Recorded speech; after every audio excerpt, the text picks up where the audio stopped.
Asesinos en series, atentados terroristas, secuestros, desapariciones, asesinatos y demás casos tienen algo en común, que todos y cada uno de ellos se ganaron el título de ser unos crímenes atroces. Bienvenidos sean a Crímenes Atroces, el podcast donde cada semana yo, Santiago Quiroz y Abato, les contaré a todos ustedes los casos de crimen real más atroces, macabros, mediáticos, terroríficos y sanguinarios que han marcado de la humanidad, la historia de la humanidad. Bienvenidos sean al episodio 175 y ya tristemente este es el último episodio. Bueno, ya se acabaron los episodios con temática de fútbol, fue un gran mundial. Bueno, aunque justo en este momento que estamos grabando, que es domingo 12 de julio, ya se definieron las semifinales. Y este episodio, ya cuando se estrene, ya se habrán jugado, ya se dijeron quién jugará la final. Así que felicidades, que vamos a disfrutar una final Argentina contra Francia, o Francia contra Inglaterra, o España contra Argentina, o España contra Inglaterra. Cualquiera de esos es uno genérico. Y regresamos a los casos de True Crime y nos remontamos a el 4 de agosto de 1892. Un hombre y su esposa fueron asesinados por ataques con hacha en su casa. Lo más sorprendente de este caso es que solo una persona, quien era la hija del hombre que fue asesinado. Hoy les hablaré de cómo una mujer causó el primer caso de True Crime mediático de la historia y que su legado sigue siendo sorprendente para algunos. Este es el caso de Lizzie Borden. Sí, y si recuerdan, un episodio de Los Simpson aparece en el banco en el jurado de los condenados, que ya hablaré de eso más adelante, pero por mientras, vayamos por el principio. Lizzie Andrew Borden nació el 19 de julio de 1860 en Fall River, Massachusetts. Fue hija de Sarah Anthony, de soltera Morse, y Andrew Jackson Borden. Fue la tercera hija de la pareja. Antes de Lizzie nacieron Emma Leonora y Alice Esther, quien murió de hidrocefalia a los 22 meses. Andrew Borden, el papá, era de descendencia inglesa y galesa. Creció en un entorno muy modesto y tuvo dificultades económicas en su juventud. A pesar de ser descendiente de una familia rica e influyente, finalmente prosperó en la fabricación y venta de muebles y ataúdes, y luego se convirtió en un exitoso promotor inmobiliario. Fue director de varias fábricas de textiles, poseía una inconsiderable cantidad de propiedades comerciales. También fue presidente del Union Savings Bank y director de la Ruffy Safe Deposit and Trust Co. En el momento de su asesinato, su patrimonio estaba valorado en $300,000. $300,000, perdón, es que me comí unos ceros. A pesar de su riqueza, Borden era conocido por su fragilidad y la residencia Borden carecía de agua corriente interior, aunque era algo común entre los ricos de la época. La casa se encontraba en una zona acomodada, pero los residentes más ricos de Fall River generalmente vivían en el barrio más elegante llamado The Highlands, que estaba más alejado de las zonas industriales de la ciudad. Lizzie y su hermana, Emma, tuvieron una educación relativamente religiosa y asistieron a la iglesia congregacional central. De joven, Lizzie participó activamente en las actividades de la iglesia, incluyendo las enseñanzas de la escuela dominical a los hijos de inmigrantes recientes. Participó en organizaciones religiosas como la Sociedad de Esfuerzo Cristiano, de la cual fue secretaria tesorera, y en movimientos sociales contemporáneos como la Unión Cristiana Femenina por la Templanza.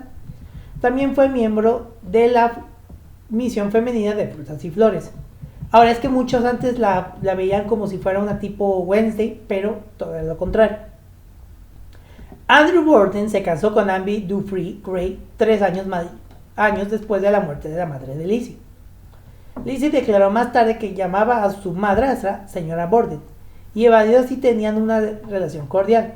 Creía que Abby se había casado con su padre por su riqueza, y no le extrañaría. Bridget Sullivan era la criada interna de los Borden, de 25 años, que había emigrado de Irlanda, y testificó que Lizzie y Emma rara vez comían con sus padres. En mayo de 1892, Andrew mató a varias palomas en su granero con un hacha, creyendo que portaban infecciones y enfermedades. Lizzie había construido recientemente un gallinero para las palomas y se ha contado comúnmente que estaba molesta por su muerte, aunque la veracidad de esto ha sido cuestionada. Una discusión familiar en julio de 1892 impulsó a ambas hermanas a tomar unas largas vacaciones en New Bedford. Regresaron a Fall River una semana antes de los asesinatos y Lizzie optó por alojarse en una pensión local durante 4 días antes de regresar a la residencia de los Borden. La tensión había ido en aumento dentro de la familia Borden en los meses previos a los asesinatos, especialmente por los regalos de bienes raíces que Andrew hizo a varias ramas de la familia de Abby. La hermana de su madrastra recibió una casa, por lo que Lizzie y Emma exigieron una propiedad en alquiler, la casa en la que habían vivido hasta la muerte de su madre. Se la compraron a su padre por $1. Unas semanas antes de los asesinatos le vendieron la propiedad de su padre por $5,000. John Vinnico Morse, tío materno de Lizzie y Emma, visitó la casa de los Borden la noche anterior a los asesinatos, y Andrew lo invitó a quedarse unos días para discutir asuntos de negocios. Esto ha dado lugar a especulaciones de que su conversación pudo haber agravado una situación más ya tensa, particularmente en lo que respecta a la transferencia de propiedades. Toda la familia había estado gravemente enferma durante varios días antes de los asesinatos. Un amigo de la familia especuló más tarde que la causa fue el cordero que se había dejado en la estufa para usarlo en las comidas durante varios días. Amy temía que fuera envenenado, dado que Andrew no era un hombre popular en Fall River. Morse llegó a las 3 de la tarde del 3 de agosto y durmió en la habitación de invitados esa noche. Andrew, Abby, Morse y Sullivan estuvieron presentes en el desayuno a la mañana siguiente, después del cual Andrew y Morse fueron a la sala de estar donde charlaron durante casi una hora. Morse salió alrededor de las 8:48 am para comprar un par de bueyes y visitar a su sobrina en Fall River con la intención de regresar a la casa de los Borden para almorzar al mediodía. Andrew salió a dar un paseo matutino poco después de las 9 am. Una de las tareas habituales de Lizzie y Emma era limpiar la habitación de invitados, pero esta mañana Abby subió a la planta de arriba entre las 9 y las 10:30 para hacer la cama. Según la investigación forense, Abby estaba frente a su asesino en el momento del ataque. Primero la golpeó en el costado de la cabeza con un hacha que le cortó justo encima de la oreja, lo que provocó que girara y cayera boca abajo al suelo, causándole contusiones en la nariz y en la frente. Su asesino la golpeó varias veces, propinándole 17 golpes más en la parte posterior de la cabeza y matándola. Andrew regresó alrededor de las 10:30. Su llave no abrió la puerta, así que llamó. Sullivan fue a abrir la puerta, pero la encontró atascada. Profirió una maldición.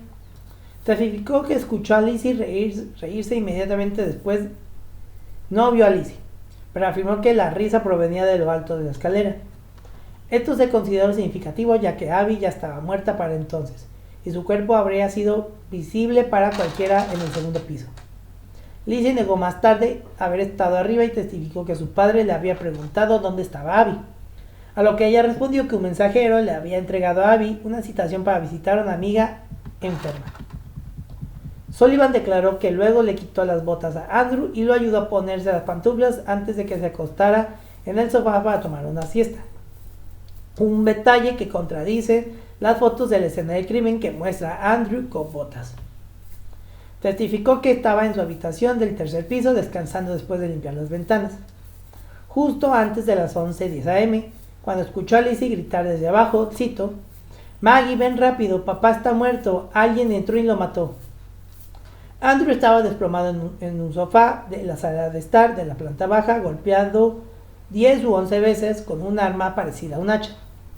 Uno de sus ojos había sido partido limpiamente en dos, lo que sugiere que estaba dormido cuando fue atacado. Sus heridas aún sangraban, sugerían un ataque muy reciente.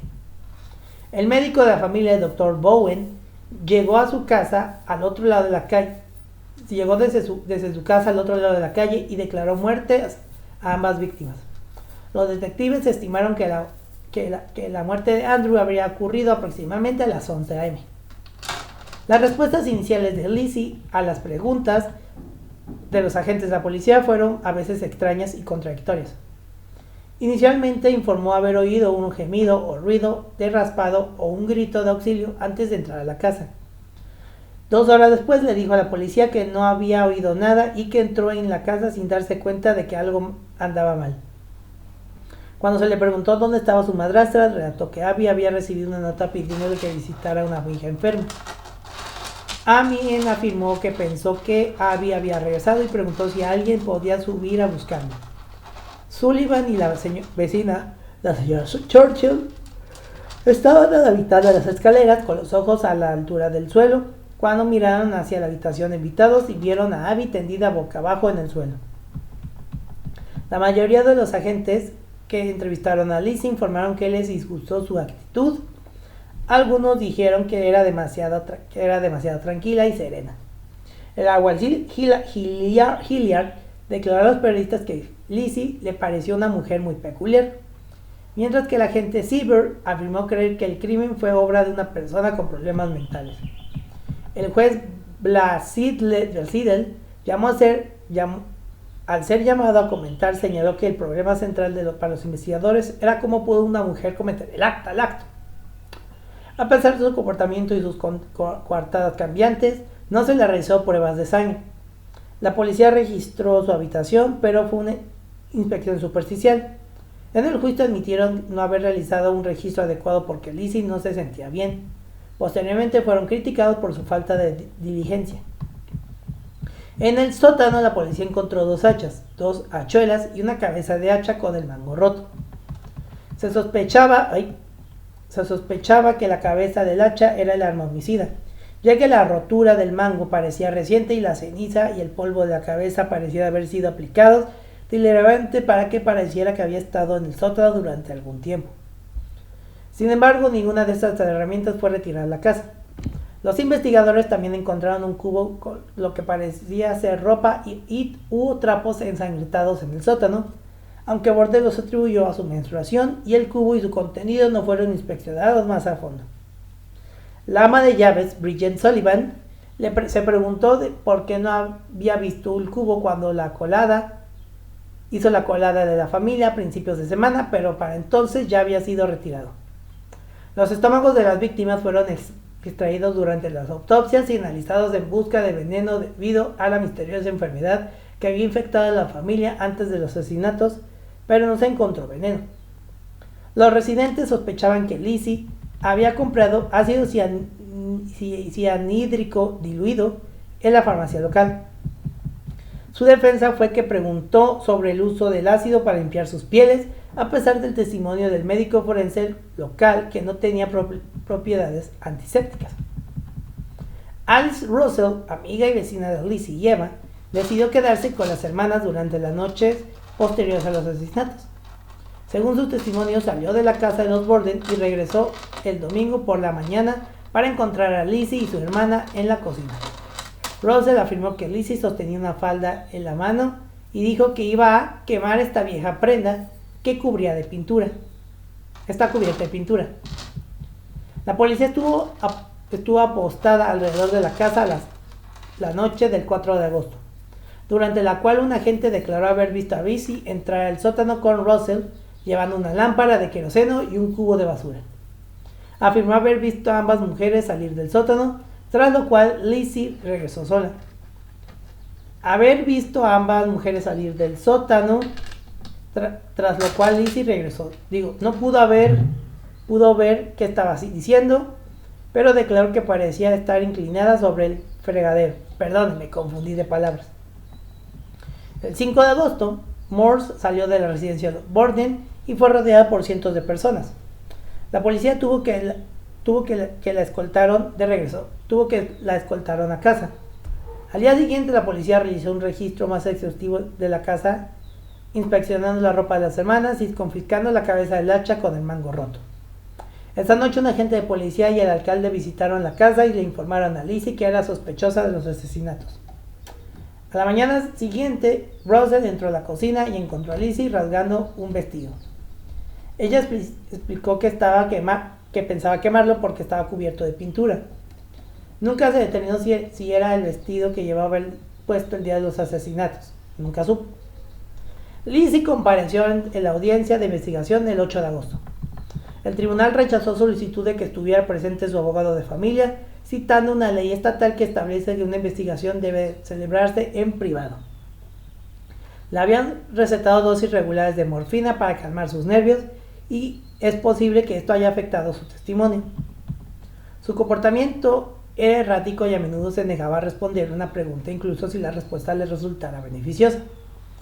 Con frecuencia se contradecía y daba versiones alternas de la mañana en cuestión, como decir que estaba en la cocina leyendo una revista cuando su padre llegó a casa, luego decir que estaba en el comedor planchando y luego decir que estaba bajando las escaleras. El 11 de agosto, Lizzie recibió una orden de arresto y fue encarcelada. El testimonio de la investigación base del debate moderno sobre la culpabilidad o inocencia de Lizzie. Fue posteriormente declarada inadmisible en su juicio en junio de 1893. Los artículos periodísticos contemporáneos señalaron que Lizzie poseía un comportamiento impasible y se mordió los labios, se sonrojeó y se inclinó hacia el abogado Adams. También se informó que el testimonio proporcionado en la investigación había provocado un cambio de opinión entre sus amigos que hasta entonces habían mantenido firmemente su inocencia. La investigación recibió una importante atención de la prensa a nivel nacional, incluyendo un artículo de 3 páginas en The Boston Globe. Un gran jurado comenzó a escuchar las pruebas el 7 de noviembre y Borden fue acusada el 2 de diciembre.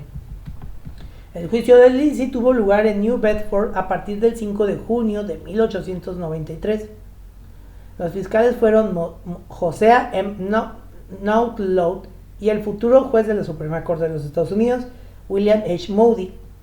Los defensores fueron Andrew B. Jennings, Melvin O. Adams y el ex gobernador de Massachusetts, George D. Robinson.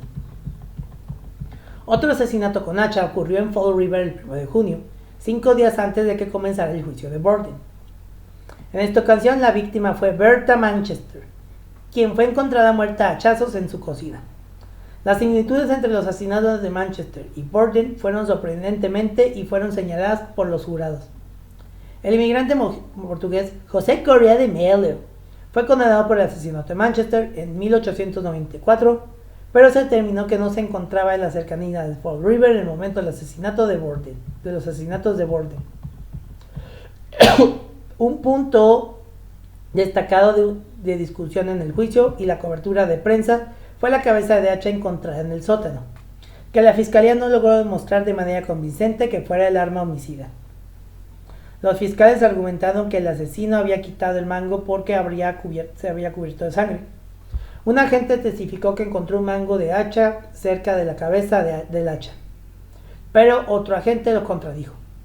No se encontró ropa ensangrentada en la escena, pero Russell testificó que había visto a Lizzie quemar un vestido en la estufa de la cocina el 8 de agosto de 1892, diciendo que se había arruinado cuando rozó la pintura fresca. Durante el transcurso del juicio, la defensa nunca intentó refutar esta declaración. La presencia de Lizzie en la casa también fue un punto de controversia durante el juicio. Según el testimonio Sullivan, entró al segundo piso alrededor de las 10:58 y dejó a Lizzie y a su padre abajo. Lizzie dijo a varias personas que fue al granero y que no estuvo en la casa durante 20 minutos o posiblemente media hora. Hyman Lubinsky testificó para la defensa que vio a Lizzie salir del granero a las 11:03 am y Charles Gardner confirmó la hora. A las 11:10, Lizzie llamó a Sullivan abajo, le dijo que Andrew había sido asesinado y le ordenó que no entrara a la habitación. En cambio, Lizzie la envió a buscar a un médico. Las cabezas de ambas víctimas habrían sido separadas durante la autopsia y los cráneos fueron admitidos como pruebas durante el juicio y presentados el 5 de junio de 1893. Al verlos de la sala del tribunal, Lizzie se desmayó. Se excluyó la prueba de que ella habría intentado comprar ácido prúsico, cianuro de hidrógeno, en la farmacia local el día anterior de los asesinatos, supuestamente para limpiar una capa de piel de foca. El juez dictaminó que el incidente era demasiado remoto en el tiempo como para tener alguna conexión. El juez asociado presidente Justin Dewey había sido nombrado por Robinson cuando era gobernador y presentó un extenso resumen que apoyaba la defensa antes de que el jurado fuera enviado a deliberar el 20 de junio de 1893. Los periódicos de la época informaron que el jurado llegó a su veredicto en tan solo 40 minutos en una sola votación, aunque algunos relatos posteriormente sitúan las deliberaciones en 1 hora y media. El jurado absolvió a Lizzie Borden de los asesinatos. Al salir del juzgado, declaró a los periodistas que era la mujer más feliz del mundo.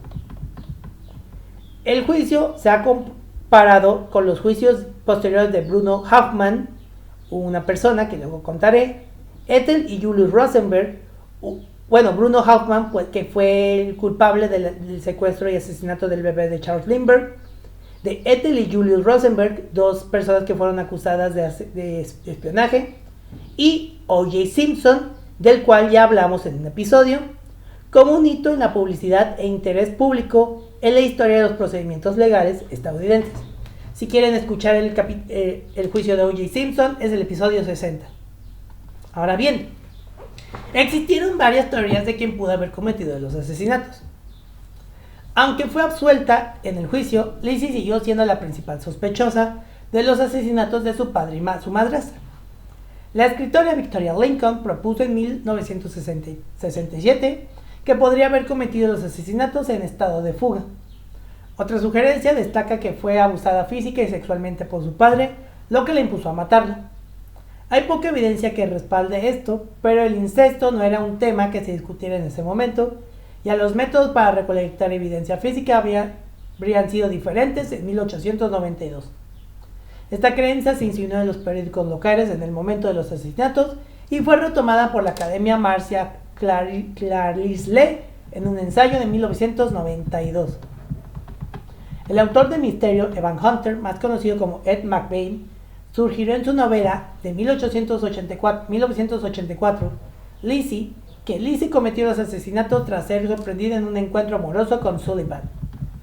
McBain profundizó en su especulación en una entrevista de 1999, justo el año en el que nací, planteando que Abby los había sorprendido juntos y había reaccionado con horror y repugnancia, y que Lizzie había matado a Abby con un candelabro.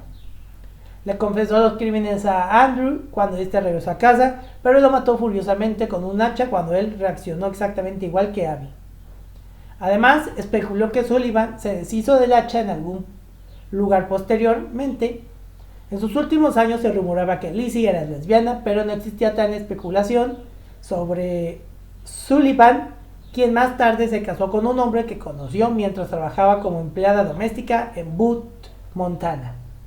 Sullivan murió en Butte en 1948, supuestamente le hizo una confesión a su hermana en su lecho de muerte, en la que afirmó haber cambiado su testimonio en el estrado para proteger a Lizzie. Otro sospechoso importante es John Morse, tío materno de Lizzie, quien rara vez se reunía con la familia después de la muerte de su hermana, pero había dormido en la casa la noche anterior a los asesinatos.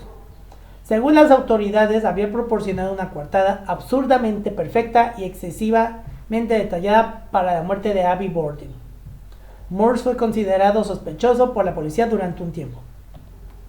Un hombre llamado William Borden, sospechoso de ser hijo ilegítimo de Andrew, fue señalado como posible sospechoso por el autor Arnold Brown, quien supuso que William había intentado sin éxito extorsionar dinero a su supuesto padre. El autor Leonard Rebello, tras una extensa investigación sobre William, demostró que no era el hijo de Andrew Borden. Aunque Emma tenía una coartada en Fairhaven, a unos 24 kilómetros de Fall River, el escritor de novela negra Frank Spearing propuso en su libro Lizzie de 1984 que podría haber visitado secretamente la residencia para matar a sus padres antes de regresar a Fairhaven a tiempo para recibir el telegrama de que le informaba de los asesinatos. Eso fue sospechoso. Volviendo a Lizzie, después del juicio, las hermanas Borden se mudaron a una casa grande y moderna en el barrio de The Hill en Fall River. Por esta época, Lizzie comenzó a usar el nombre de Lisbeth A. Borden en su nueva casa, a la que Lisbeth llamó Maplecroft. Tenía un personal que incluía criadas internas, una ama de llaves y un cochero. Debido a que se determinó que Abby había muerto antes que Andrew, su patrimonio pasó primero a Andrew y luego a su muerte pasó a sus hijas como parte de su herencia. Sin embargo, se pagó una considerable indemnización para resolver las reclamaciones de la familia de Abby. A pesar de la absolución, Lizzie fue marginada por la sociedad de Fall River. Su nombre volvió a ser nota cuando fue acusada de hurto en Providence, Rhode Island, en 1895. En 1905, poco después de una discusión sobre una fiesta que Lisbeth había organizado para la actriz Nance O'Neill, Emma se mudó de la casa y nunca volvió a ver a su hermana. Tras la extirpación de su vesícula biliar, Lizzie estuvo enferma el último año de su vida. A los 66 años murió de neumonía el 1 de junio de 1920 en Fall River. No se publicaron detalles del funeral y asistieron pocas personas. Emma murió 9 días después en una residencia de ancianos en Newmarket, New Hampshire. Tenía 76 años y padecía de nefritis crónica. Ambas solteras de por vida, Lizzie y Emma fueron enterradas una al lado de la otra en la parcela familiar del cementerio Oak Grove en Fall River. En el momento de su muerte, en 1927, Borden tenía un patrimonio de más de $250,000. Poseía una casa en la esquina de French Street y Belmont Street, varios edificios de oficina, acciones en varias empresas de servicios públicos, los automóviles y una gran cantidad de joyas. Dejó $30,000 a la Fall River Animal Rescue League en fideicomiso para el cuidado perpetuo de la tumba de su padre. Su amiga más cercana y una prima recibieron cada una $6,000, sumas considerables en el momento de la distribución de la herencia en 1927. Y numerosos amigos y familiares recibieron cada uno entre $1,000 y $5,000. La académica Anne Schofield señala que la historia de Borden ha tenido a adoptar una u otra de dos formas ficticias: el romance trágico y la búsqueda feminista. A medida que la historia de Lizzie Borden ha sido creada y recreada a través de la rima y la ficción, ha adquirido las cualidades de un mito o leyenda popular estadounidense que vincula eficazmente el presente con el pasado. Actualmente, la casa Borden se convirtió en museo y funciona como alojamiento rural con decoración de la década de 1890. Las pruebas realizadas en el juicio, incluida la cabeza del hacha, se conservan en la Sociedad Histórica de Fall River. El caso quedó inmortalizado en una popular rima para sacar a la comba o saltar la cuenta, cantada con la melodía de la entonces canción popular Tarará Bom Diay, de Nene Nini Mani Na Tatariti. Y se los voy a recitar. Está en inglés, ustedes ya, porque en español suena horrible. Es: Lizzie Borden took an axe and gave her mother 40 whacks. When she saw what she has done, she gave her father 41. Según el folclore, la rima fue inventada por un escritor anónimo con la melodía para vender periódicos. Otros la atribuyen a la omnipresente pero anónima Mamá Ganso. Bueno, aunque también en la realidad la madrastra sufrió 19 golpes y su padre sufrió 11 golpes. La rima tiene una estrofa menos conocida, y aquí se lo voy a decir. Andrew Borden now is dead, Lizzie hit him on the head, up in heaven he will sing, and the gallows she will swing. Buena canción para saltar la cuerda. Lizzie Borden ha sido representada en la música, la radio, el cine, el teatro y la televisión, a menudo en relación con los asesinatos de los que fue absuelta. Entre las primeras representaciones teatrales se encuentra la obra de John Colton y Carlton Miles de 1933, Nine Pine Street, en la que Lillian Gish interpreta a Phil Holden, un personaje basado en Borden. La obra no tuvo éxito y solo se presentó 28 veces. En 1947, Lillian de la Torre escribió una obra de un acto, Goodbye, Miss Lizzie Borden.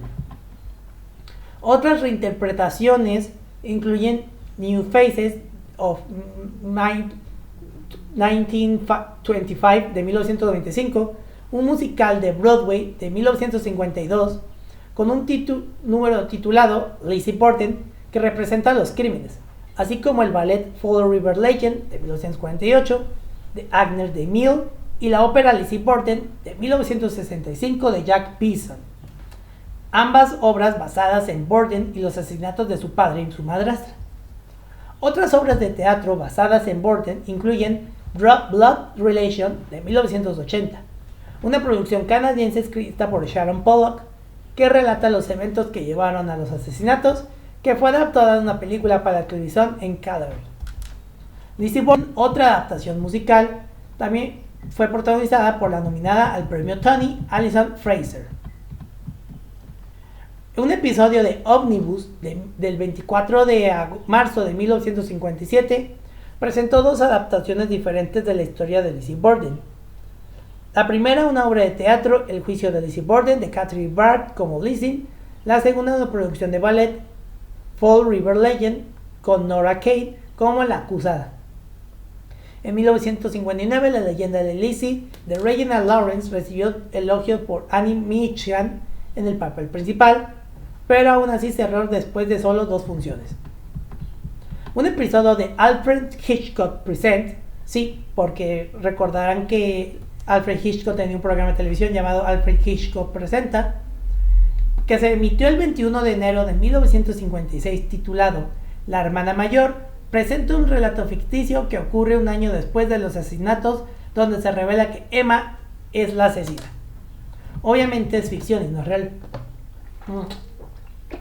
El grupo de música folk The Chad Mitchell Trio grabó una canción de humor negro, Lizzie Borden, de Michael Brown, para su álbum en vivo de 1961, Mighty Day on Campus. Lanzada como sencillo, alcanzó el puesto 44 en la lista Billboard Hot 100 en 1962, me equivoqué de fechas otra vez. ABC encargó la leyenda de Lizzie Borden de 1975, una película para la televisión protagonizada por Elizabeth Montgomery como Lizzie Borden, Kathy Halfon como Emma Borden y Fionnuala Flanagan como Bridget Sullivan. Posteriormente, tras la muerte de Montgomery, se descubrió que ella y Borden eran primas sextas en segundo grado, ambas descendientes de John Luther, residente de Massachusetts del siglo XVII. Rhonda McClure, la genealogista que documentó la conexión Montgomery-Borden, dijo, cito, me pregunto cómo se habría sentido Elizabeth si hubiera sabido que estaba interpretando a su propia hermana. Y como les conté al principio, Lizzie es mencionada en La Casita del Terror 4 de la quinta temporada de Los Simpson, estrenada el 28 de octubre de 1993, donde Lizzie Borden es miembro del jurado de los condenados, junto al pirata Barba Negra, Benedict Arnold, Richard Nixon, John Wilkes Booth, John Dillinger y la alineación de los Philadelphia Flyers de 1976. El episodio de John Dillinger está disponible y John Wilkes Booth también está disponible en el episodio del asesinato de Lincoln. Este episodio ha sido un crossover de varios casos que ya hemos contado, como el juicio de O.J. Simpson, John Dillinger y John Wilkes Booth. Bueno, que ese es mencionado en el episodio de Lincoln, pero cuenta. Volviendo a lo que inspiró Lizzie Borden, Lizzie, el musical, se estrenó en 2009 con libreto de Tim Manner, música de Steven Cheslick de Mayer y Alan Stephen Hewitt, y letras de Cheslick de Mayer y Manner. El musical tuvo su origen en un ciclo de canciones de 1990 y se centra en un romance secreto entre Borden y su vecina Alice, así como en el abuso que sufre en casa. Lifetime produjo Lizzie Borden Took an Axe del 2014, una película para televisión especulativa con Christina Ricci interpretando a Borden, a la que siguió The Lizzie Borden's Chronicles del 2015, una miniserie y secuela de la película para televisión que presentó un relato ficticio de la vida de Borden después del juicio. El largometraje Lizzie de 2018, con Chloe Sevigny como Borden y Kristen Stewart como Bridget Sullivan, muestra un encuentro lésbico entre Borden y Sullivan que conduce a los asesinatos. Los sucesos de los asesinatos y el juicio con actores que representaban a las personas involucradas se ha recreado en varios programas documentales. En 1936, el programa de radio Unsolved Mystery emitió una dramatización de 15 minutos titulada The Lizzie Borden Case, que presentaba un posible escenario en el que los asesinatos se cometieron durante un intento fallido de robo por parte de un vagabundo que luego escapó. Las recreaciones televisivas que han incluido episodios de Biography, Second Verdict, History Mysteries, Case Reopened de 1999 y Mysteries Decoded de 2019. El caso de Lizzie Borden se dramatizó parcialmente en un episodio de la serie de podcast de la BBC Radio del 2022, Lucy Wordless Lady Killers.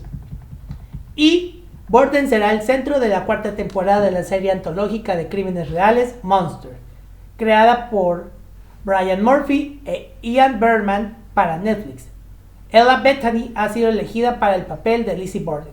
Como saben, esta serie de Monster es la que ha creado son los responsables de que conozcamos el caso de Jeffrey Dahmer, los hermanos Menéndez y el último que salió el año pasado, el de Ed Gein. La banda estadounidense de heavy metal Lizzie Borden lleva su nombre. La directora de cine estadounidense Lizzie Borden también tomó su nombre de esta figura histórica. No sé qué tanto le pudo haber servido, pero artistas. En la novela de misterio de Agatha Christie, Un asesino dormido, la protagonista, Miss Marple, afirma que el asesinato no se probó en el caso de Madeleine Smith y Lizzie fue absuelta, pero mucha gente cree que ambas mujeres eran culpables. Días negritos después del funeral y la prueba de la inocencia también de Christie hace referencia al caso. Los asesinatos con H de Fall River, un cuento de Angela Carter, se publicó en su colección Black Venus de 1985. El tigre de Lizzie también de Carter describe a Borden imaginada como una niña de 4 años teniendo un encuentro extraordinario en el circo. Cuento que se publicó póstumamente en 1993 en su colección American Ghost and All World Wonders. Davidson Abramo, La hazaña del dragón de pies ágiles, en varias colecciones, la más reciente de Other 19th Century, editada por Grania Davis y Henry Wesley. Nueva York, Thor, 2200, de Mal Agnes, de Mill Agnes, un libro llamado The Boston, de Lizzie Borden, una danza de la muerte, de Boston Little Brown and Co. de 1968. La novela Miss Lizzie de Walter Satterthwaite, publicada en 1989, se desarrolla 30 años después de los asesinatos y narra una improbable amistad entre Borden y una niña, así como la sospecha de que surjan a raíz de un homicidio. Maplecroft de Borden Dispatches, una novela de Crie Priest de 2014, la primera de una serie de novelas en las que Priest añade elementos de horror Lovecraftiano a la historia de Lizzie Borden. Mira lo que ha hecho, novela del 2017, escrita de la escritora australiana Sarah Schmidt, narra la historia de los asesinatos y sus consecuencias desde los puntos de vista de Lizzie y Emma Borden, Bridget Sullivan y un desconocido imaginario. Ganó el premio literario MUD a la mejor novela debut. Y la novela de Erica Millman de 2017, La criada del asesino, está narrada desde la perspectiva de Bridget Sullivan y de una joven relacionada con el caso en la actualidad. Ganó la medalla de oro en la categoría de ficción histórica de los Independent Publisher Book Awards. Y este fue el caso de Lizzie Borden, un caso que sigue sin saber, que a pesar de que Lizzie Borden fue declarada principalmente sospechosa, no se sabe a ciencia cierta qué pudo haber pasado. Pero bueno, yo este caso de Lizzie Borden, desde la primera vez que lo escuché así completo, y también que la conocí por la referencia en Los Simpson, pues sí me quedó con ganas de hacer este episodio, y por fin llegó. Recuerden que si quieren escuchar más versiones y si quieren prestarle más atención, vean ese capítulo de Los Simpson, que aunque no mencionan todo lo que hizo, sí la mencionan así de rapidito, que es la que luego da el veredicto de que el alma de Homero sí es de Marge y no del diablo. Pero bueno, y recuerden seguirnos, y bueno, eso es todo. Ya creo que ya estamos terminando el mes de julio. Bueno, quedan 2 episodios para terminar el mes de julio, pero por mientras los invitamos a seguirnos seguirme en redes sociales. Estamos en Twitter como @crimenesatroces y en Instagram como @crimenesatrocespodcast. A mí me pueden encontrar en Twitter como @santqs99 y en Instagram como @santiqs99. Con esto me despido, nos escuchamos la próxima semana. Hasta la próxima, muchas gracias. Asesinos en series, atentados terroristas, secuestros, desapariciones, asesinatos y demás casos tienen algo en común, que todos y cada uno de ellos se ganaron el título de ser unos crímenes atroces.